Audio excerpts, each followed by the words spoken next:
Welcome back to Great Day Live. At Aire Serv of Louisville, they believe in exceptional service backed by quality workmanship. Their licensed professionals arrive on time, provide upfront pricing, and stand behind every job they complete. With the weather taking a turn this weekend, it is certainly time to make sure your HVAC system is ready. Here to tell us more is Branch Manager Brad Richardson. Perfect timing for you to come on today. Thanks for being here. Thanks for having me. So I'm sure the call volume has just been through the roof this weekend. So what are some of those top things that you would suggest homeowners? What should they do in the next 24 to 48 hours to prepare? Definitely check the thermostat. Make sure the batteries are good on it. You want to go ahead and change the filter. I'd go ahead and switch the unit over into auxiliary or emergency heat. Okay. And probably give you guys a call because, you know, there are a lot of things that could happen. But what are some of those warning signs the system is about to fail?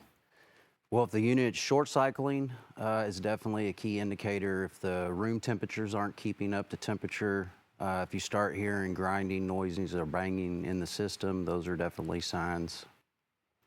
And some people will lean on space heaters or even like electric blankets to kind of keep warm. But is there like a safer way to do that? Or if someone wants to use one of those things, what would you suggest? If you're going to use a space heater, you definitely want to be on a hard surface. Make sure you got the proper clearance and avoid using extension cords. So you want to plug it directly into the wall outlet. I feel like that is just a huge fire hazard right there, and that's where a lot of problems can happen. And I know my producer Allison and I were talking about this earlier today before the show came on.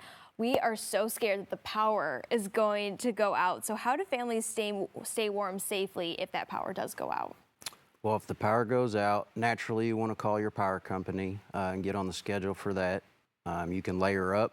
You want to block off any unused rooms and block off with towels on any drafts coming into the home.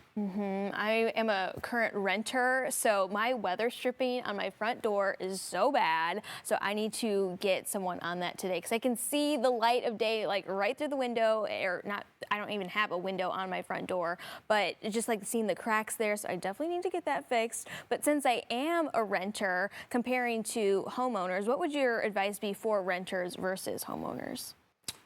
Well, the renters need to know who to call naturally. Go ahead and do all the proper safety checks. Make sure you have a heating plan in place if there is an issue. And then for those homeowners, I think you guys you need to be on speed dial. And so why choose Aire Serv over some other companies here in town? Well, if you're the homeowner, then naturally it's best to be on an Advantage Plan membership or have somebody come out twice a year. That way you can stay in front of those. So if people are interested in maybe you guys coming out over these next couple of days, or if an emergency strikes during the weekend, how can people get in touch with your team? Well, naturally, our guys are on standby. We do have after-hour emergency crews 24/7. Our number is 502-561-0011. We'd be happy to come out and help and walk you through. All right. Again, thank you so much for taking the time. I know calls have just been going crazy lately, so I really appreciate you coming on the show today. Thanks for having me. So again, if you're interested in learning more, just go over to aireserv.com.